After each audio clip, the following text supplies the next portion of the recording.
눈앞의 만족이 우선인 사람들. 왜 어떤 사람들은 폐암에 걸릴 수도 있다는 것을 알면서 담배를 피우는가? 왜 살이 찔 것을 알면서 과식을 하는가? 왜 성접촉으로 전염병에 걸릴 수 있는 걸 알면서 안전하지 못한 성관계를 하는가? 내가 보상의 우선순위를 매기는 방식을 이해하면 그 답은 명확해진다. 나쁜 습관은 보상이 즉시적인 반면 결과는 나중에 발생한다. 흡연은 10년 동안 나를 서서히 죽이고 있지만 당장 스트레스를 줄여주고 니코틴에 대한 열망을 경감시킨다. 과식은 장기적으로는 해롭지만 순간적으로는 맛있다. 안전하든 그렇지 않든 성관계는 즉시적인 쾌락을 제공한다. 질병이나 감염 여부는 며칠, 몇 주, 심지어 몇 년 동안 나타나지 않는다. 모든 습관이 시간에 따라 다양한 결과들을 만들어낸다. 불행하게도 이런 결과들은 종종 일렬로 오지 않는다. 나쁜 습관은 대개 즉시 좋은 기분을 느끼는데 궁극적으로는 나쁜 기분을 느끼게 된다. 좋은 습관은 이와 반대다. 당장은 즐겁지 않지만 궁극적으로는 좋은 기분을 느낀다. 당장의 결과가 편리하고 좋을 때 대개 나중의 결과는 처참하거나 그에 준하는 일들이 일어난다.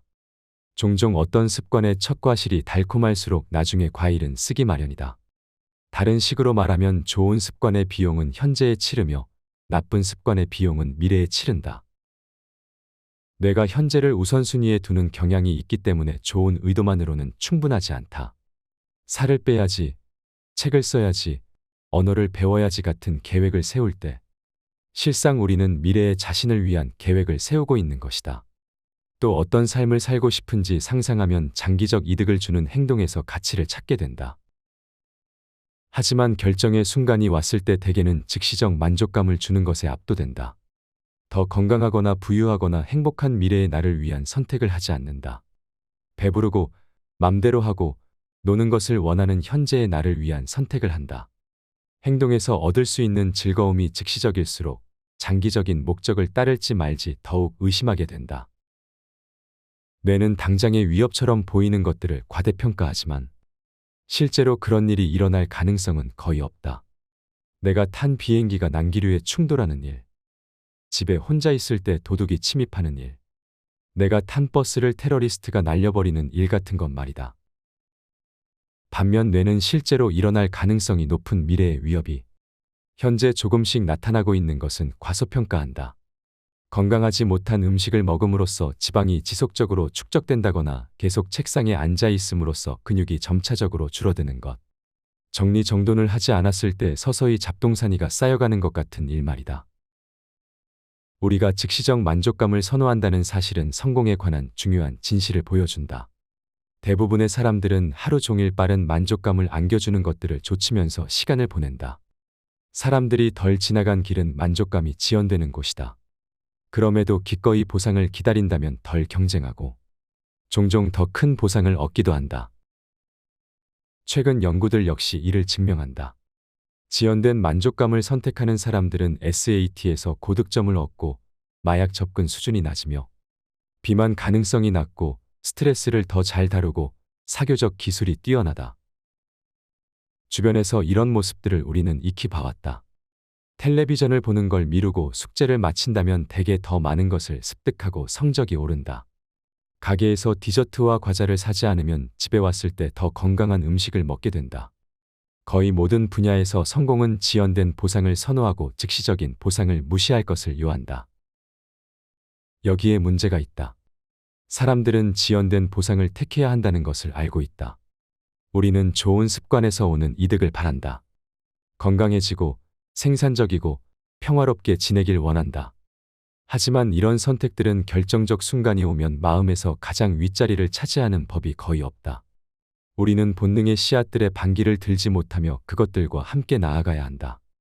가장 최선의 방법은 장기적으로 보상을 주는 습관에는 즉시적인 기쁨의 조각들을 덧붙이고 그렇지 않은 습관에는 고통의 조각들을 덧붙이는 것이다.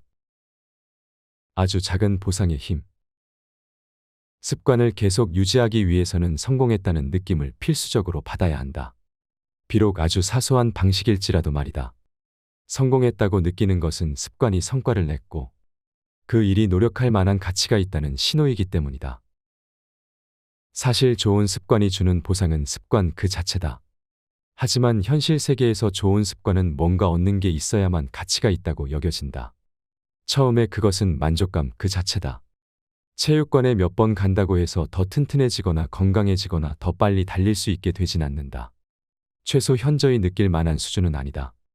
몇 달이 지나 살이 몇 킬로그램 빠지고 팔뚝이 두꺼워지면 그때는 운동 목적 그 자체만으로도 습관을 지속할 수 있지만 초기에는 그 상태를 유지할 이유가 필요하다.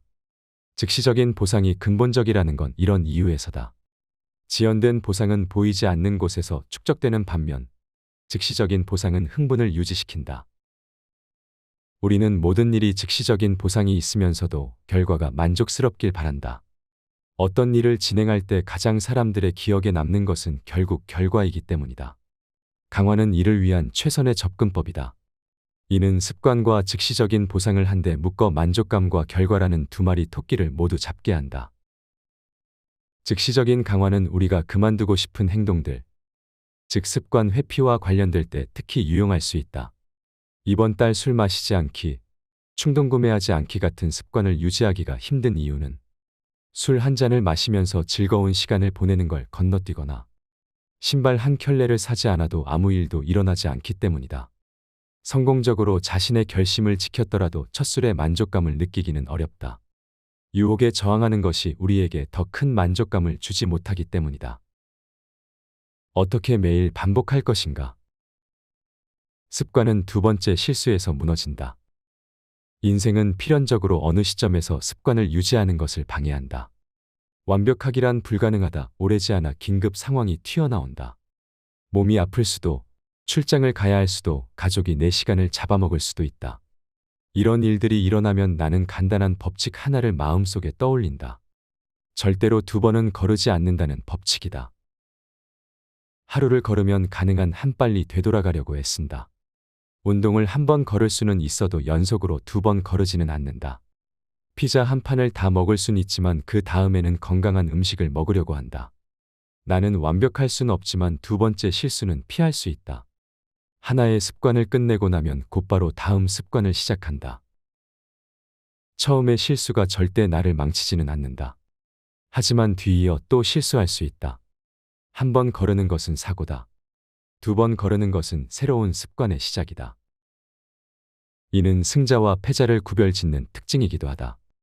누군가는 안 좋은 성과를 낼 수도 있고, 운동을 대충 할 수도 있고, 직장에서 힘든 하루를 보낼 수도 있다. 하지만 성공한 사람들은 실패했을 때 빨리 되돌아온다. 빨리 회복한다면 습관이 무너진 것은 중요하지 않다. 이 규칙은 습관을 잘 또는 완벽하게 해낼 수 없을지라도 이를 유지하는 데 무척이나 중요하다. 우리는 대개 습관이란 완벽하게 지키지 못하면 소용없다고 여긴다. 문제는 실수하는 것이 아니다. 완벽하게 하지 못하면 전부 소용없다고 생각하는 것이다. 재수가 없거나 무척 바쁜 날에도 체육관의 모습을 드러내는 것이 얼마나 가치 있는지 우리는 깨닫지 못한다. 성공한 날들은 우리를 돕지만 그보다 더 크게 우리를 상처 입히는 것은 놓친 날들이다.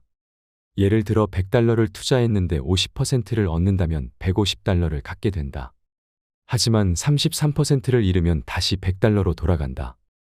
다시 말해 33%의 손실을 피하는 것은 50%의 이득을 얻는 것만큼 가치가 있다. 이 때문에 때로는 제대로 하지 않은 운동이 가장 중요해지기도 한다.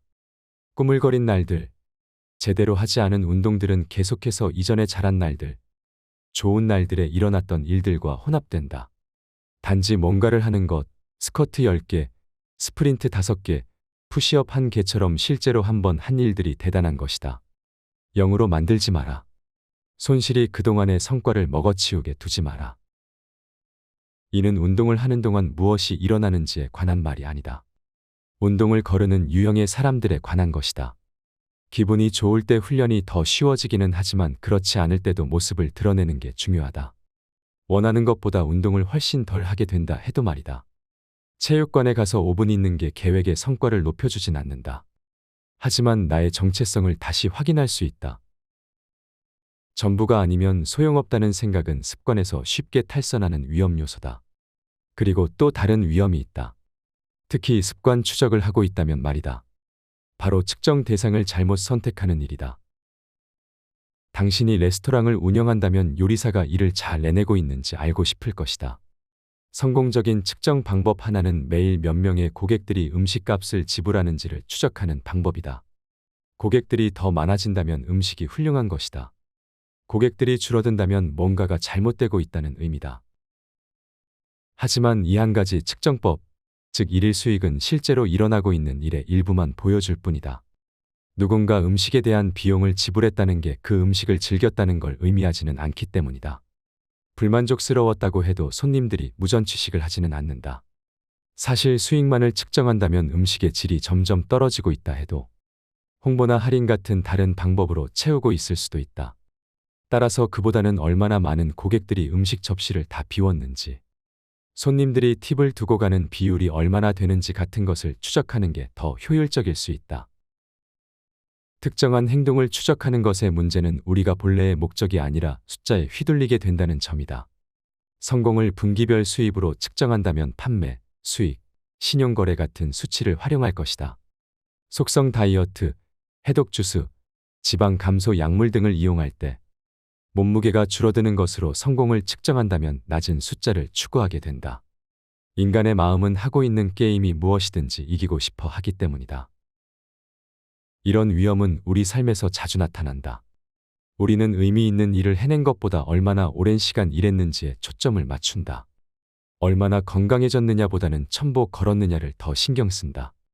배움, 호기심, 비판적인 사고를 강조하기보다는 규격화된 시험을 위한 교육을 한다. 우리는 측정할 수 있는 것을 믿는다.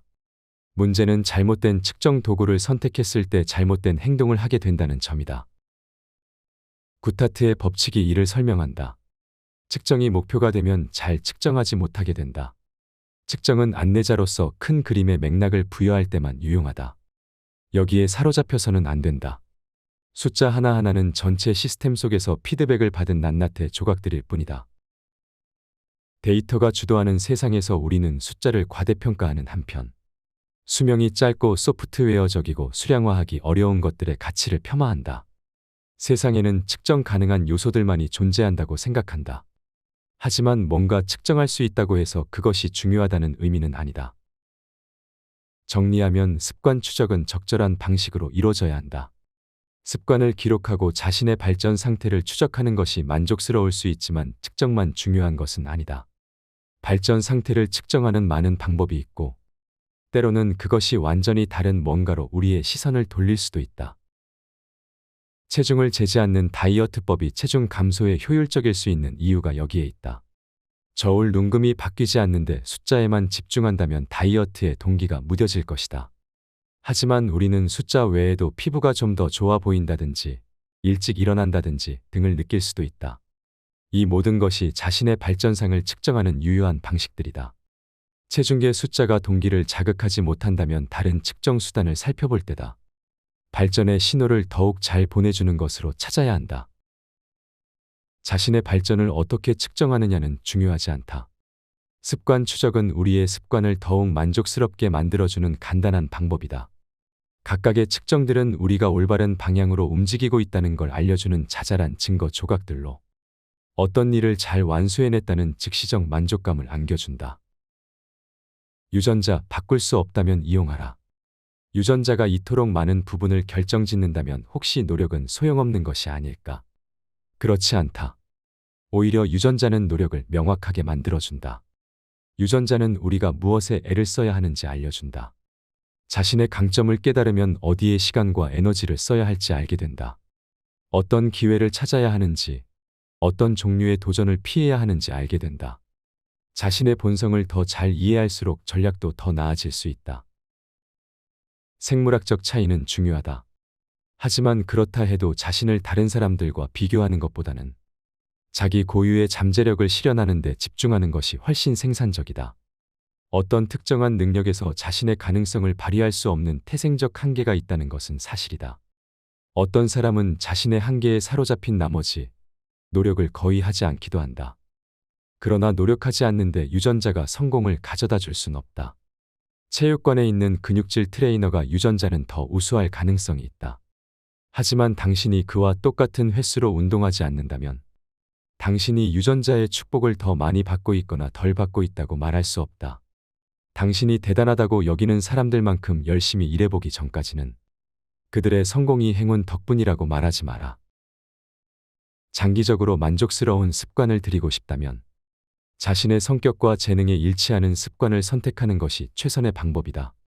자신에게 자연스럽게 다가오는 것들에 노력을 쏟아라. 전문가와 아마추어의 차이. 뭔가를 숙련하려면 연습이 필요하다. 하지만 연습을 하면 할수록 점점 그것은 일상이 되고 지루해진다. 초심자가 어느 정도 숙련되면 배울 건 뻔하게 예상되는 것들이고 그러면 흥미가 사라지기 시작한다. 때로 이런 일들은 더 빨리 일어나기도 한다. 우리는 며칠 연달아 체육관에 도장을 찍거나 블로그 포스트 두세 개를 발행하고는 어느 날 한번 건너뛰게 되면 그 일을 하고 싶어 하지 않는다. 그러나 아직 걱정할 정도는 아니라고 생각하기 때문에 하루 정도 쉬는 것은 쉽게 합리화한다. 성공의 가장 큰 위협은 실패가 아니라 지루함이다. 습관이 지루해지는 이유는 더 이상 희열을 주지 않기 때문이다. 그 결과는 예상 가능한 것이 된다. 습관이 일상이 되면 우리는 새로운 것을 찾는 과정으로 이탈하기 시작한다. 우리가 끝없이 이 일에서 다음 일로, 이 다이어트에서 저 다이어트로, 이 비즈니스 아이디어에서 저 비즈니스 아이디어로 넘어가는 것은 이 때문일지도 모른다. 어떤 동기가 약간이라도 일어나면 그 즉시 우리는 새로운 전략을 찾기 시작한다. 심지어 현재 어떤 전략을 수행하고 있는 중일지라도 말이다. 마키아벨리는 이렇게 말했다. 인간은 어느 정도까지는 새로움을 욕망한다. 일이 잘 풀리지 않는 사람 못지않게 잘 살고 있는 사람들 역시 변화를 바란다. 습관을 이용한 상품들 중 많은 수가 지속적으로 새로운 것들을 제공하는 이유는 어쩌면 이 때문일지도 모른다. 우리는 습관을 간신히 시작하고 꾸준히 해나가지만 어느 날엔가 분명 그만두고 싶어질 때가 온다. 사업을 시작했는데 어느 날인가 출근하고 싶지 않아진다. 체육관에 갔는데 갑자기 운동을 끝까지 하고 싶지 않아진다. 글을 쓸 때가 됐는데 어느 날 갑자기 타이핑하기가 싫어진다. 화가 나거나 고통스럽거나 고갈되었거나 기타 등등의 일이 일어났을 때 앞으로 나아가는 것. 이것이 전문가와 아마추어의 차이를 만들어낸다. 전문가는 스케줄을 꾸준히 따른다. 아마추어는 삶이 흘러가는 대로 내버려둔다. 전문가는 자신에게 무엇이 중요한지 알고 목표를 향해 꾸준히 작업해 나간다. 아마추어는 삶에서 어떤 일이 급박하게 일어나면 진로에서 벗어난다. 자기 좋을 때만 운동하고 글을 쓰고 뭔가를 하는 사람이 되고자 하지는 않는다. 어떤 습관이 자신에게 정말로 중요하면 기분이 어떻든 그 습관을 계속하려고 한다. 전문가들은 기분이 영 아닐 때조차 행동을 취한다. 그것이 즐겁지 않더라도 그걸 계속할 방법을 찾는다. 어떤 일을 탁월하게 해내는 유일한 방법은 그 일을 하고 또 하는 것에 끝없이 매력을 느껴야 한다는 것이다. 우리는 지루함과 사랑에 빠져야만 한다. 본 내용은 출판사 비즈니스북스, 지은이 제임스 클리어, 옮기니 이한희님의 아주 작은 습관의 힘이라는 도서에서 일부 발췌하였습니다. 이 책은 습관을 만들고 유지하는 데 필요한 관점과 전략에 대해 알려줍니다. 저자는 습관을 형성하는 과정에서 두 번째 실수를 피하는 것이 얼마나 중요한지 강조합니다. 많은 사람들이 습관을 만들려다가 두 번째 실패 후에 포기하는 경향이 있습니다. 작심삼일이라는 말이 있지요. 하지만 이 책은 그런 포기를 방지하고자 두 번째 실수를 허용하지 않는 방법을 소개합니다. 습관 형성은 완벽하지 않을 수 있지만 두 번째 실패를 피하는 것이 성공을 이끌어낸다는 사실을 명확하게 이야기하고 있습니다. 이 접근 방식은 여러분들로 하여금 습관 형성에 대한 자신감을 불러일으키고 끊임없는 노력을 장려합니다. 또한 책에서는 숫자에만 의존하는 측정을 비판합니다. 성과를 측정하는 것은 중요하지만 숫자보다는 더 다양한 측면을 고려하는 것이 더 효과적이라고 설명합니다. 이를 통해 독자들은 습관 형성의 성과를 평가할 때 다양한 측면을 고려하는 시각을 가지게 됩니다. 성과의 측정을 다양화함으로써 자신의 발전 상태를 더 정확히 파악할 수 있습니다. 이 책은 또한 성공한 사람들과 실패한 사람들의 차이를 구분하는 데도 주목합니다. 실패 후에 빨리 회복하고 다시 돌아오는 것이 중요하며 성공적인 사람들은 이러한 특징을 가지고 있다고 합니다. 습관 형성이나 성취에 있어서 잠깐의 실패가 큰 문제가 되지 않는다는 점을 이해하게 해주는 매우 중요한 지점입니다. 이 책을 통해 얻은 교훈은 습관 형성과 성취에 있어서 두 번째 실수를 피하는 것이 얼마나 중요한지를 명확히 이해할 수 있게 되었습니다. 또한 성과의 측정을 다양화하여 발전 상태를 더 정확하게 파악하고 실패 후에 빠르게 돌아와 노력하는 것이 습관 형성에 큰 영향을 끼치는 것을 깨달았습니다. 이 책은 습관 형성과 성취에 관한 중요한 원칙들을 잘 정리하고 독자들에게 유용한 조언과 인사이트를 제공하는 훌륭한 책입니다. 습관을 형성하고자 하는 모든 사람들에게 추천하고 싶은 책입니다. 시청해 주셔서 감사합니다. 구독과 좋아요 부탁드립니다.